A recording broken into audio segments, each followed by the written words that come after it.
tash gjykatën speciale, Tribunali i Hagës për Jugosllavi, përballë gjithë bashkëftarët tuaj, ata ndaj cilëve organi i akuzës ngrehi dyshime dhe asnjëri prej jush nuk i tha jo drejtësisë në asnjë moment, përkundrazi.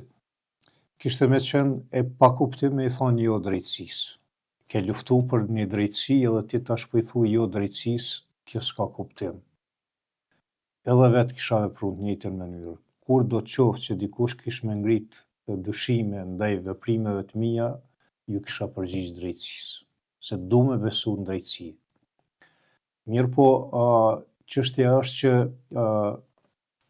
në këtë rrugtim dhe hulumtim gjetjes drejtësisë, për fat keq, pala tjetër, ajo që akuzon, është shumë e ashpër, sepse këtu po gërshetohen edhe interesa edhe ndërkombëtare, të cilat janë të fuqishme dhe po kanë ndikim në proces, për shkak se dihet shumë mirë që Serbia është aleate e fortë e Rusisë, aleate e ngushtë dhe është interes jetik edhe i Rusisë që këta persona me dalë fajtor edhe me dalë si grup kriminal i organizuar kundër të drejtave dhe lirive të njerëzit në fundit.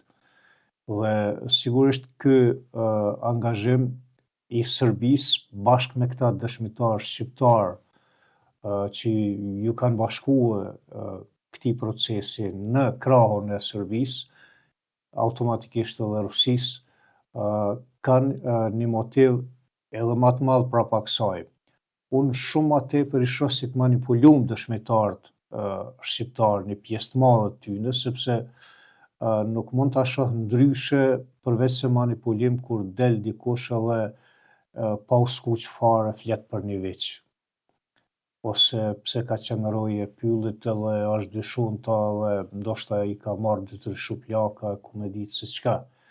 Dhe kur krahasohet kjo se çka pas kanë hjek ata prej këtij grupi në krahasim me fitoren e këtij kombi, me sakrificat që i kanë dhënë familje tjera, individ tjerë, e përmend rastin e familjes Jashari, po janë këtu edhe shumë familje tjera, është masakra e Mejës, është Qirezi, Likoshani.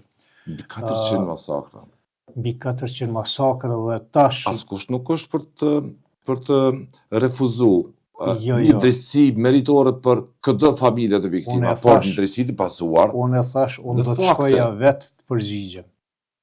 Mirë po aty duhet të ofrohen fakte, mos dalim qesharak, mos shkojmë aty veç sa për me plotësu një dosje dikujt edhe për ta ushqyer recetën e Serbisë. Për ta ushqyer atë recetën. Pretendimin kriminal që ajo thotë se u ndërtu gjithë drejtimi i lirisë dhe i shtetit të Kosovës. Mirë po të ketë aty fakte, të ketë argumente, edhe ato fakte argumente të shtrohen mirë, edhe argumentueshëm, të kapshme edhe për popullatën. Unë vetë për aq sa ku mujt me i përcjell këto raste që i kemi pa në televizor edhe ju edhe unë qytetarët, mu kanë duk tepër banale dhe të pa argumentume.